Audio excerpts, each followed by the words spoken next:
comunicó con el Centro de Asistencia Suicida. Para hablar con un asistente, marque 2 o 3.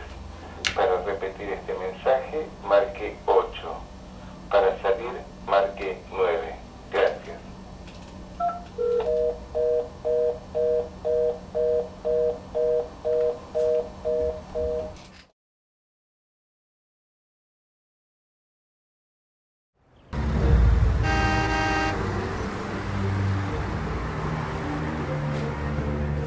El suicidio es una acción violenta que ejerce un individuo contra sí mismo.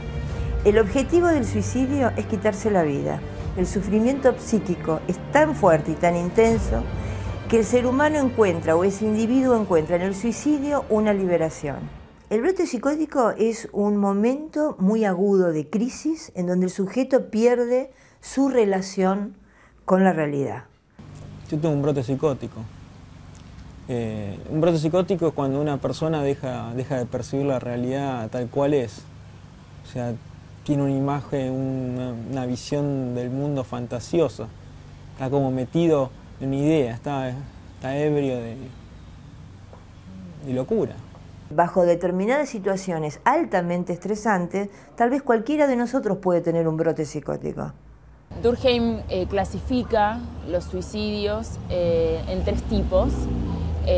Por un lado, él encuentra el suicidio egoísta, que tiene que ver sí con cuestiones más individuales. Él caracteriza estos casos como más apáticos, ¿sí? En donde priman valores morales más particulares, digamos, de cada individuo. Luego el suicidio altruista, que vendría a ser un poco el opuesto a esta primera categoría, en donde los valores sociales están por encima de todo. Y por último, el suicidio anómico, que es aquel que encuentra, digamos, que la sociedad no tiene, digamos, la capacidad de construir los lazos necesarios con esa persona para que esa persona se sienta integrada.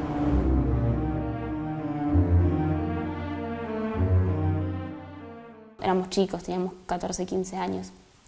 Y nada, estaba cansado de todo. Con los hermanos no se llevaba bien con el papá, no se llevaba bien con la mamá. Le había mandado un mensaje a la novia, como despidiéndose, nunca supe bien qué le mandó. Se tiró por un balcón, incluso le había dejado cartas. Bueno, ahí ya como le confirmamos más que era lo que quería o lo que buscaba.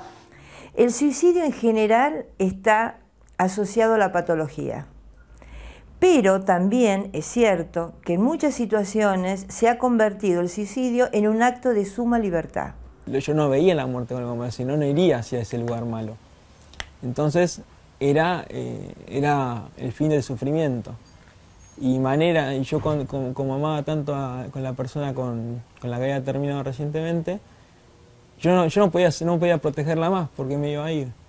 Y no sabía si otra persona iba a ir y lastimarla a lo largo de su vida, podían lastimarla y yo no iba a estar para protegerla. No cabe duda que podemos pensar que el suicidio es un acto liberador para alguien que tiene un nivel de sufrimiento y de dolor mental que encuentra como única salida de alivio el quitarse la vida. No está tan difundido, de hecho, que el suicidio tenga que ver con algo social, sino que más se vuelve siempre a las cosas personales. Un sábado por la mañana estaba preparando a mi hija porque iba a jugar al hockey y en un momento sentí un ruido muy fuerte y en eso mi marido levanta la persiana del cuarto y pega unos gritos, unos alaridos que realmente no entendía qué es lo que estaba pasando y empezó a gritar: es el encargado, y salió a los pasillos, empezó a gritar, yo no sabía qué hacer. Sentía golpes, llamando a la gente, ruidos de ascensor, puertas abriéndose, cerrándose. Se mató el encargado, no lo puedo creer.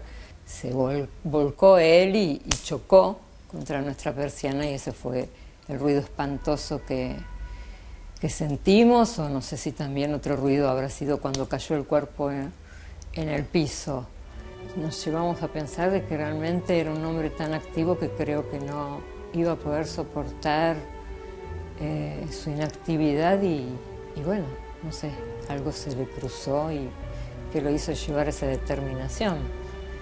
Y conversando con uno del negocio de al lado, me contaba que unos días atrás le había dicho que iba a ser él cuando se quedara sin ese puesto.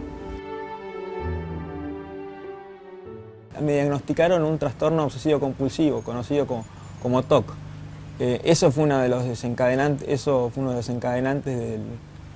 del brote psicótico. Yo siempre tuve tendencias obsesivas, pero a partir de ese momento, por el gran estrés que había sufrido y la depresión que estaba pasando, se intensificaron los síntomas. El sufrimiento psíquico, cuando no puede ser compartido y elaborado, se transforma en dolor. Los pacientes que tienen este tipo de trastornos sienten que les duele la cabeza, le duelen los pensamientos. Y también el trastorno es a nivel del pensamiento y de la conducta. Por ejemplo, personas que tienen que repetir una conducta muchas veces antes de seguir adelante. Lo que yo tengo es la voz de mi conciencia que todo el tiempo habla y no se calla. Entonces es estresante, cuando duermo, todo. Entonces con la medicación es como que está un poquito más silencioso. Inclusive a veces cuando aumenta la medicación se calla completamente y le extraño. La incorporación de las redes a la vida cotidiana también digamos, están vinculadas al hecho del suicidio, ¿sí? O sea, y a un montón de cuestiones que antes quedaban en el entorno privado, digamos, de la persona. O sea, podemos decir que en un principio los medios de comunicación, bueno, empezaron a fijarse en esta cuestión y ahora, a través de la difusión de las redes sociales, del uso y de la incorporación, digamos, de la vida a el entorno virtual, digamos, bueno, también aparece el suicidio digamos, filmado y publicado a través de una red social, anunciado a través de una red social. También vemos hasta qué punto forman parte de nuestra vida y bueno, y de las decisiones y de hechos tales como el suicidio. Mucha gente dice, bueno, parece egoísmo, pero en realidad era lo mejor. En ese momento mi cabeza pensaba que era lo mejor y por eso con esa idea, aparte, ella siempre decía que éramos Romeo y Julieta nosotros. Y entonces, ¿cómo termina Romeo y Julieta? La muerte. Puede ser que el dolor nos convierta a todos un poco en egoístas. Es difícil pensar en otro cuando uno está con dolor.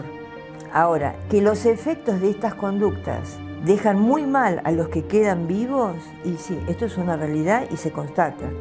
Esto, bueno, si a eso lo podemos llamar egoísta, llamémoslo egoísta, no pensar en los que quedan. Es interesante, digamos, que exista una mirada social sobre todos los hechos, pero también sobre el suicidio. Es una causa muy importante de muerte entre los jóvenes y los adolescentes, entonces como sociedad es importante que miremos eso, que lo atendamos y que lo podamos analizar para, bueno, encontrar efectivamente, digamos, dónde influir. Me costó mucho en realidad. Tenía que salir por mi familia, porque yo les había hecho mucho daño. Es parte de la vida poder soportar ciertas frustraciones. Nosotros los psicoanalistas trabajamos para eso. Ayudamos a la gente a que pueda aceptar los fracasos, las frustraciones y puedan vivir con eso y a pesar de eso seguir creando y seguir produciendo y crear vida, no quitarse la vida.